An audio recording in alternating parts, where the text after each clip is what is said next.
Ամեն դարվան սեպտեմբերի 21-ին հայազգը հբարդությամբ կնշե Հայաստանի Հանրապետության անկախության տոնը։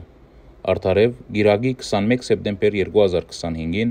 օրհնությամբ նորին Սուրբ Օծություն Տեր Արամ Արաչին վեհապար Հայրապետին և նախագահությամբ Կաթողիկոսարանի Գիլիկյան մատենադարանի մատենադարանապետ գերաշնորհ Տեր Շահան arczepiskopos Սարգսյանի,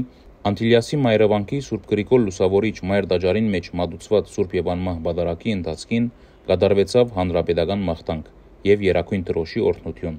Հայաստանի Հանրապետության անկախության 34-րդ տարեդարձին առիթով։ Միապան հայրեր և հավատացյալներ միասնապար աղոթք վերարակեցին առ Աստված, որ պահպանի մեր հայրենիքը, Հայաստանը, ամուր բահե անոր սահմանները և հզոր ու անսասան հայոց բանակը։ Մեր եկեղեցիները, բանկերը, դպրոցները, հարեսիրական և հասարակական հաստատությունները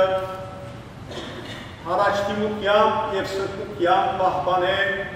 բոլոր նեղություններեն և թշնամիներեն։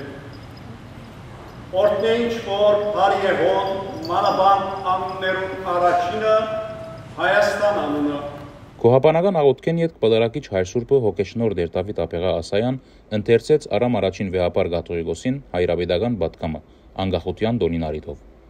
Արդարև նորին սրբությունը իր պատգամին սկիզբը փառք ու գոհություն վերարակած է առ Աստված, որ դարձյալ ունեցանք ազատ ու անկախ Հայաստան։ Ապա անըսած է. ճիշտ է,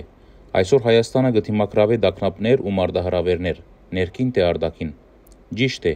այսօր Հայաստանը այն չէ, ինչ որ մեր երազին պատկերով տասնամյակներ շարունակ ուզեցինք ունենալ,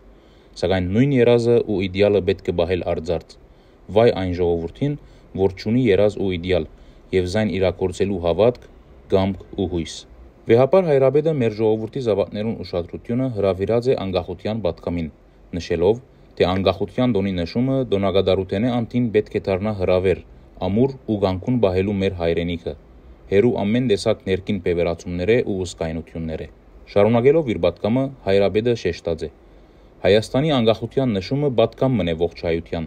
համախմբվելու Հայաստանի Հանրապետության գերագույն արժեքներուն, հողային ամբողջականության, անվտանգության ու գերիշխանության անվտար պահպանման ու առավել հզորացման շուրջ։ Պատգամի ավարտին Արամ Արաչին Կաթողիկոս աղոթք բարձրացուցած է առ Աստված, որպեսզի հայրենիքի անկախության համար իրենց կյանքը ընծայաբերած նահատակներուն հոգիները լուսավորե և վիրավորներուն պարգևե շուտապույտ ապագինում։